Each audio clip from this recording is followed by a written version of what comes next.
spent over $3,000 buying the entire PlayStation experience to determine, is this worth it? Should anyone buy the entire setup? Well, there's only one way to find out. Now, it's easy to forget that 2023 was a massive year for PlayStation. Pretty much every PS5 related item got an update. We got a new console, we got a new controller, PSVR, all kinds of stuff. First of all, we have ourselves the PS5 Slim. So this is specifically the digital edition. Now, if you want to know more about the PS5 Slim, I actually did an entire video on it. We tore it apart, we X-rayed it. There's a lot of interesting stuff about the Slim, but this is specifically the digital version. And that video actually looked at the disc model. Now you might ask, for my ultimate PlayStation setup, why did I buy the digital? Well, because I wanted the full Sony experience. So we have the stupid $30 vertical stand. On top of that, I purchased the disc drive. So every PS5 Slim is the same hardware this time around. The only difference between the digital and the disc version is whether or not this disc attachment is included. Most people, I will admit, shouldn't buy the digital and the disc at the same time because this is more expensive than just buying the disc PS5 right out of the box. But I'm just curious about how this works. So this is part of our setup. Now this is something I completely forgot about. This is the HD camera for PS5. It is meant for you to stream from your PS5 with. So it's got background removal, 1080p. I don't know why this exists, if I'm being completely honest with you. We're also gonna stream games using the PlayStation Portal. Now I have already taken a look at a PlayStation Portal. I did a short on it a little while ago. I have some concerns, but this is a streaming handheld that'll allow you to do remote play from your PS5 anywhere you have an excellent connection to your PS5 with. And last but not least, in this box, we've got ourselves PSVR 2. I have not tried PSVR 2 yet at all. Partially because it's really expensive and I was waiting for a price cut. And I have not seen a price cut. So I paid $600 for this. In addition to the PS5 Slim and all the other things, I also purchased a 4TB WD Black SSD. If you purchase the WD Black directly from Sony, it is $350 for the 4TB, and it does come with the actual heatsink. I instead went on Amazon and spent $220 on what is physically essentially the same SSD, and then I spent $10 buying a heatsink for it. So I'm gonna put a heatsink on this and save like $100. Inside, we have power cable, HDMI, oh my God, and the dumbest stand in the world. So instead of the nice stand that it used to come with, it comes with two little rejects from IKEA that allow you to set the PS5 up in a horizontal orientation. We do have a DualSense, which we don't need this. Ew. Ha! Who would want to use the regular DualSense? Gross. Ew. Oh, you eat it. All right. Jeez. Instead, we're gonna be using the DualSense Edge. I didn't buy a new one because we already had one, but this is $200. So we'll be using this in a little bit. So this is our PS5 Slim. Oh, dude, you know what? That looks so much better without the disk drive on it. Like it's like, it looks like they designed this and then they bolt the damn disk drive on the side. Yikes, that just doesn't feel good. So we actually are no longer going to be using this shell because you can see here that we have to attach the disk drive here, and then this has a replacement shell that goes over the top. So this is the digital stand that comes with it. So it will sit flush. So here is our disk drive. Now, I will give them huge props. The disk drive is absurdly easy to install. So if you look at it here, there are two little like sort of clips which you can put these two into, so you kind of line it up. And then this is a single connector which goes in here. If you want to install a disk drive, it's as simple as taking it, lining it up with these two, and then done. That is an installed disk drive. These are the worst noises. This sounds like Matt when he wakes up on a Thursday morning. Bruh. Next, let's stand it up in style with our vertical stand. Oh my God, why do I have such a huge manual? What the hell are, y'all, this is too much for a stand. This is like, the back is like almost entirely empty. It's because they forgot Spanish. Oh, you know what though? That is a pretty nice stand. So it actually is metal. Oh look, and it's done. That was so seamless and simple. It took me 6 to 7 seconds total. Yeah, didn't need the manual at all, nothing. Ooh. Didn't need that at all. Nope, it was so simple. Look at my PS5. The style has indeed been elevated, and it is not any more stable because it bounces around on the stand. Cool. Well, there you go. Next up, let's install the SSD. To install an SSD on a PS5, it is incredibly simple. So there's a single screw, and behind here you will see an M2 slot. So let me show you the difference between PS5 SSDs. So this is the first party-ish PlayStation branded WD Black 850p. Not to be confused with the 850X, which is the exact same thing in every possible way except it doesn't have the PlayStation logo and the heatsink. Now, the reason why I talk about the heatsink is purely because these SSDs tend to run warm. And one of the things we learned in the teardown is that there's actually a lot of the cooling done for the PS5 done right behind this SSD slot. So you always should use a heatsink for PS5, but especially with the Slims, I think that they're probably gonna be a little bit more prone to overheating just because you've got all the exhaust of the PS5 like that far behind where your SSD is. But the good thing is, heatsink is like 10 bucks. It's not that expensive. So with that, we have our SSD installed in the PS5. I swear, every time I put these side panels on, I'm afraid I'm gonna like break the thing. Oh God, did I already break it? I felt one of the clips like, I pushed down and I felt it in my hand like bend. Oh yeah, I bent it. Oh my God, look at that. I bent the little hook. I felt it bend in my hand. D-Brand, can you please make dark plates? I don't want to deal with these. There we go. All right, let us begin the PS5 testing. So since I've already given Sony all of my money, instead I'm going to be using the InZone M9, which we already have here in the office. Now, as you can see, this is a PlayStation-inspired monitor. And it actually has some features where when you plug it into the PlayStation, it automatically sets like the HDR and whatnot. This is not a cheap monitor at normally 900 bucks. And I believe it's on sale right now for like $800, but it is 4K. It'll go a full 144 hertz or 120 hertz, so it's plugged into a PS5, and it makes quite a nice PC monitor. Okay, so once we have gotten everything set up, it is recognized our M2 SSD. So you always have to format it, which we'll let that run through. And then once it's done with the format, it should run a quick speed test. So right now, oh yeah, perfect. 6,528 megabytes per second.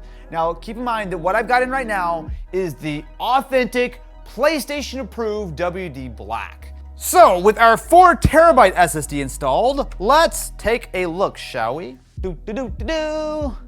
And the number is, oh, it's faster. See, we're almost at 7,000 megabytes a second. So we now have 4 terabytes of even faster SSD storage than that Sony approved one that was more money. Ew. You know, I do want to try one thing. Let me actually try to put a different disk drive on this PS5 to make sure it works correctly, just so you in the future, if you say want to add a disk drive to your existing PS5, can maybe buy a used one and know that it actually works. So now I'm going to swap over to the disk drive from our PS5 Disk Edition. Oh, updating my disk drive. It's updating the firmware on the disk drive. What? Okay, cool. Yes, so I can confirm that if you buy a used disk drive or swap it from someone else's PS5, as long as you can put it online to do that initial sort of setup, and I guess firmware update sometimes, you can't swap that. A lot of people asked us about that. I assumed that that would be the way it was because there's no reason why it wouldn't be, but so there we go. Now we of course already have our DualSense Edge connected, but we've got a whole lot more than that. So on top of our InZone display, let us add our PlayStation 3D camera. Okay, 3 pictures of me will be taken. What? Oh. What? This is really how I set it up? Now, there's a lot to talk about here. One of the things is, of course, the DualSense Edge, which I have used in the past. To me, I've never been a huge fan of it. It's quite glossy, so it does feel like it needs a skin or something. And for $200, the battery life is not great, but it is a reasonable Pro controller, probably the best option on the PlayStation side. Oh my God, are you trying to tell me that this camera only works when I'm streaming and I can't record with it? Is that really all that you could do with this? Okay, well, don't need that anymore. Next up, we have the InZone H9 headset. Now, you might be asking, Austin, the InZone headset is an interesting choice considering that there's a series of brand new PlayStation branded headsets and audio devices that are en route at the moment. There are. I couldn't get them. They got sold out a long time ago and I couldn't find them in stock. Now, I briefly used this one as well in the past. It actually is quite good. It has a very strong noise cancellation. Much like the monitor, it is designed specifically to work with PS5. There's a toggle on the little dongle where you can actually flip it over to PS5 mode, and it just works. So let's start out by talking about the InZone display. So this is a 4K 144 hertz panel. Super bright. It is a IPS display, so it's not OLED, but other than that, it looks terrific. For me, I feel like the standard DualSense is such a solid controller that I don't really get anything else out of this. I mean, really what you have is the ability to swap out the sticks, you have the paddles and some software customization. That's largely it. Problem with all this stuff is that it's 2D, it's flat. I'm not in the game. I'm staring at the game. No. I'm ready to be in the game. I'm ready to be in the PSVR game. We have headphones. It comes with headphones? Oh, interesting. Oh, I guess the headphones kind of just clip on. All right, that's cool. We have a copy of Horizon VR Call of the Mountain. Oh, you know what? I'm gonna just give you the code because I'm not gonna play this game. Do not redeem this code, thanks. So we have the Sense controllers, which are massive. What the? Alrighty, so I'm gonna plug this in. It does come with a very long USB-C cable. So unlike something like a Quest, which is a fully wireless headset, this is a decidedly very wired headset. Whoa! What kind of dome you rocking, boy? Jesus Christ. So I'm gonna put this on. I'm going to tighten it down. You can't continue a setup now because your PSVR 2 Sense battery is too low. Your controller will turn off. Fine, you know what? Fine. While my controller's charged, why don't we move on to arguably the greatest PlayStation branded accessory of the year, PlayStation Portal.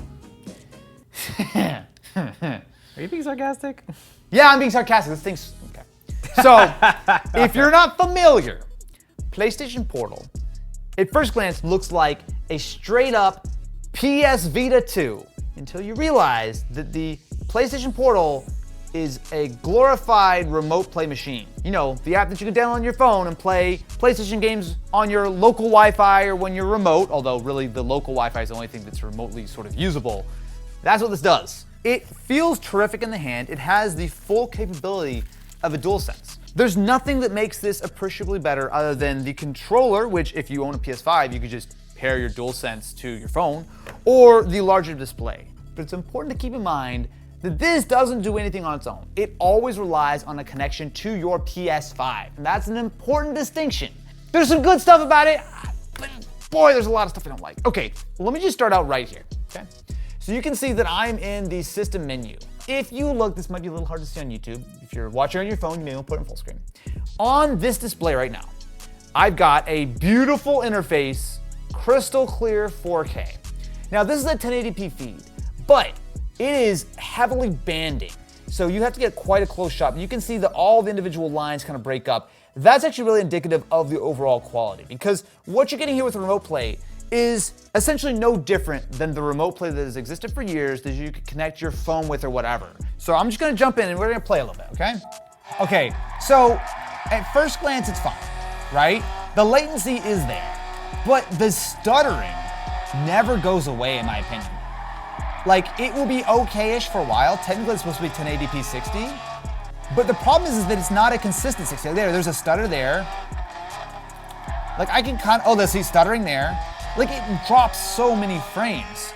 Dude, the stuttering is, I'm trying to be nice here, You're not gonna be able to see it too much on a YouTube video. I'll just tell you, like it's 60p, it drops frames. The problem I have is that while ergonomically it's really nice, it feels great. It feels way better than something like a Steam Deck or whatever. Like it's really, really nice. I like the concept of it.